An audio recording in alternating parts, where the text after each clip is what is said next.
اکثر لوگ کہتے ہیں کہ ہم نے سجدوں میں بھی دعا مانگی، نماز بھی پڑھتے ہیں، تہجد بھی پڑھ کر دیکھ لی، اللہ کے اذکار بھی کر لیے، لیکن ہماری دعا قبول نہیں ہوئی۔ تو صرف چھوٹا سا سوال خود سے کریں، تم جس کے آگے ان روتی آنکھوں سے فریاد کر کے آئے ہو وہ ساری دنیا کا مالک ہے۔ وہ رب جس نے کائنات کی تخلیق میں کوئی کمی نہیں چھوڑی، وہ تمہاری ایک چھوٹی سی دعا کیسے ادھوری چھوڑ سکتا ہے؟ کائنات کی ہر چیز صرف ایک کن کی محتاج ہے۔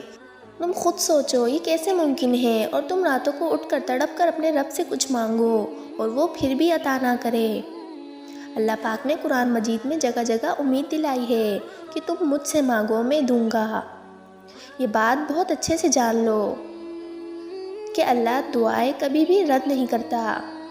تمہاری دعا تمہارے لیے آہستہ آہستہ راستہ بناتی ہے اور معجزوں کو تمہارے قریب کرتی ہے۔ اگر اب تک وہ تمہیں دعا اور تہجد پڑھنے کی توفیق دے رہا ہے تو یہ سب سے بڑی نشانی ہے کہ اللہ راضی ہو چکا ہے۔ تم جانتے ہو اللہ دعا کب قبول کرتا ہے؟ جب تمہارا دل دعا مانگ کر پر امید ہو جاتا ہے کہ میرا اللہ دعا قبول کر لے گا۔ دل کا ایک بات پر اٹک جانا اس بات کی نشانی ہے کہ یہی دعا قبول ہونے والی ہے۔ اگر تم ایسا محسوس کرنے لگو کہ تمہارا دل دعا کرتے نہیں تھک رہا،